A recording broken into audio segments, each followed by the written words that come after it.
अलग अलग धड़ों में बटी दुनिया में अगर कोई एक देश है जो सभी धड़ों को स्वीकार्य रहा, सबका दोस्त रहा, तो वो देश है भारत। साल 2024 में भी प्रधानमंत्री नरेंद्र मोदी विश्व मित्र की भूमिका में रहे।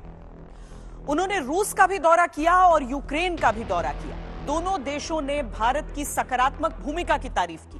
यही नहीं, इजराइल हमास जंग हो, अमेरिकी चुनाव हो, शेख हसीना का भारत में शरण लेना हो, प्रधानमंत्री मोदी के सधे संभले कदम कद्दावर कूटनीति के परिचायक रहे।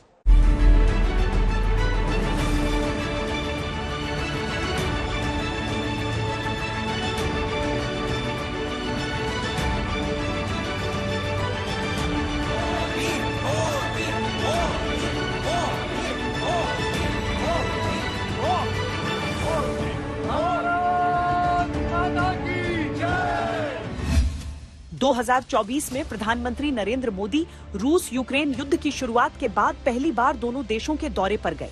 विश्व में बहुत कम नेता हैं जो इस परिस्थिति में भी अपनी तटस्थता बनाकर रख पाए हैं, और यही कारण है कि प्रधानमंत्री नरेंद्र मोदी में रूस और यूक्रेन दोनों एक मुनासिब मध्यस्थ देख रहे हैं। ये तस्वीर तब की है जब इस साल 8 जुलाई को प्रधानमंत्री नरेंद्र मोदी रूस गए थे। 2022 में शुरू हुई लड़ाई के बाद ये उनकी पहली रूस यात्रा थी।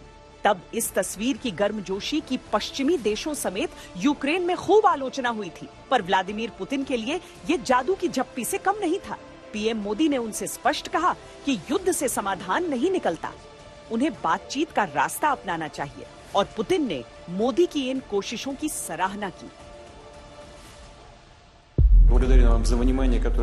युद्ध का समाधान निकालने के लिए जिस तरह से आप कोशिश करते हैं, उसके लिए मैं आपका बहुत आभारी हूं।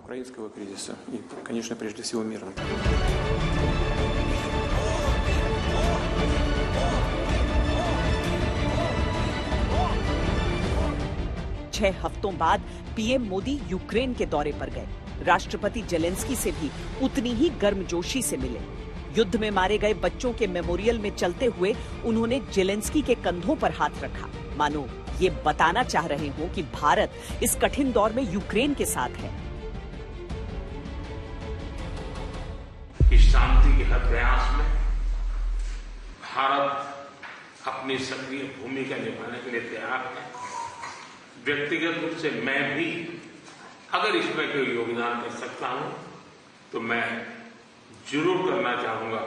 एक मित्र के रूप में मैं आपको विश्वास दिलाऊंगा। एक्सेलेंसी, मैं आज जब आया हूं और नेशनल डे है, मैं चाहूंगा कि हम सब जल्दी से जल्दी शांति के सूरज को उगता हुआ देखें। आसान नहीं होता युद्ध में आमने सामने दो देशों से समान रिश्ते रख पाना। आसान नहीं होता कि ऐसे दो देश आपको एक समान इज्जत दें और बातों को एक समान महत्व दें, पर नरेंद्र मोदी ने 2024 में यह मुमकिन कर दिखाया। इसी तरीके से इजराइल के साथ दोस्ती बरकरार रखते हुए, आतंक के खिलाफ लड़ाई में उसके साथ खड़े रहते हुए भी प्रधानमंत्री नरेंद्र मोदी ने इस साल शांति बहाली की जरूरतों पर बार बार जोर दिया है। पीड़ितों को मानवीय मदद की बात भारत की ओर से रखी गई है। यूक्रेन और पश्चिम एशिया में चल रहे संघर्ष हम दोनों के लिए चिंता के विषय है। भारत का हमेशा मत रहा है कि युद्ध से समस्याओं का समाधान नहीं हो सकता, और शांति की बहाली के लिए भारत हर संभव योगदान देने के लिए तैयार है। और 140 करोड़ भारतीयों की भावना मानवता से प्रेरित है, और मैं आज यूक्रेन की धरती पर शांति का संदेश देकर इस साल शांति दूत भारत और शांति का संदेश लिए भारत के प्रधानमंत्री खूब चर्चा में रहे।